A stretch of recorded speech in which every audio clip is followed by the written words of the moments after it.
করো, এটা সমস্যা নাই, কিন্তু কথা হচ্ছে কি এক জায়গায় যদি এরা যত টাকা দিয়ে কিনছে, তুমি যদি এই টাকাটা আমার সেম কিনাইতেও হয়, সেম জায়গা যদি আবার কিনাইতে হয়, যত দিয়ে কিনছে অত টাকা নেও আমার কাছ থেকে।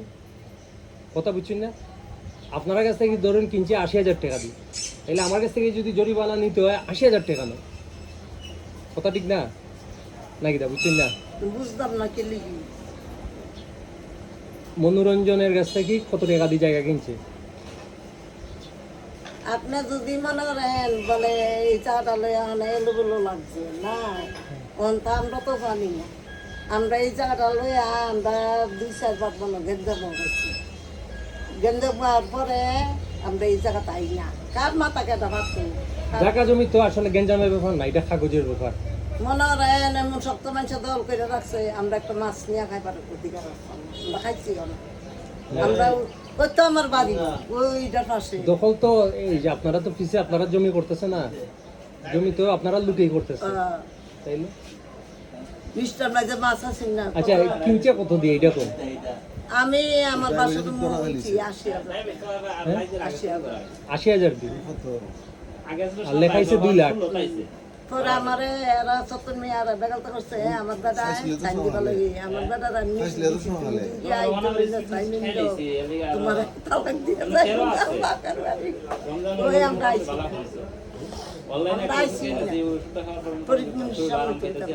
তাহলে একটা বালা জিনিস করছেন, আল্লাহ আপনারে হেফাজত করুন। না, এক জায়গা তো দুইবার বিক্রি হয় না।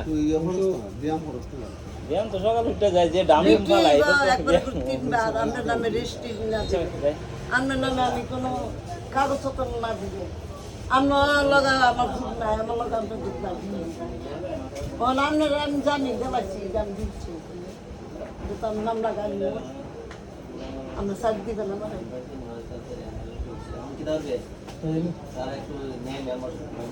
না, আর কি তা, জায়গা তো আমরা কিনতেছি, কিন্তু বিচারি গল্পের মাথা দিতে থাকতে হবে যে ৮০,০০০ টাকার জিনিস তুমি আমার ২ লাখ টাকা দিয়ে কিনাইতেছো, বুঝছেন না? আমি আমার বাসরের লাগে যুক্তি বলে দিয়া আপনার কথা কইব বলে অনেক মোটা নেতা বাড়িলে কি আমরা যাইতাম গা না তুমি আমরা যাইতাম, তোমার লাগে তো আমি যেতাম না, কেন না আমার বেড়া রান দিছি না ডাইরেক্ট কইছি তুমি যদি আমার একটা টঙ্গি টাকা পাই না আমরা তুমি আমার লোভ লাগলো।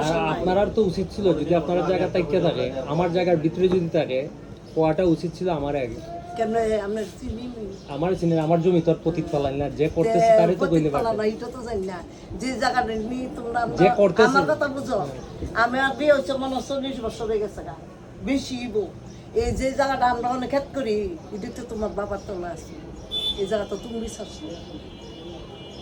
সত্যি কথা কইলে ঘুষ কি আমি আর রব্বানি ৩৩ বছর বিজ্ঞা হয়েছে খাই আসা যখন আমরা কাগজ তো দেখছি আমরা আসছে আমরা ইয়ার পরে ওই কার্তিক দাস কোন বেটার নাম আমার দাদার মনে ছিল না, সেদিন কাগজ তুলে আনছে সাইডকের খেত ভক্তভোগী হইলে দেখা যান আমরা ঘুরে তখন আমি তো কম পাড়ার বেবি পরে যখন ফার্স্টে আনছে পরে আমি তো এই জায়গাটা ঘুরে তখন করে রাখছে। তখন যে অশ্বিনীর বাবার নাম দাদার নাম কার্তিক দাস, আমি জন্ম তাই না অশ্বিনী গিয়ে বলছে বলে কথা তো আমি কার্তিক দাস কেন আমার দাদার নাম আনতে সাইকের খেত ডাইনিস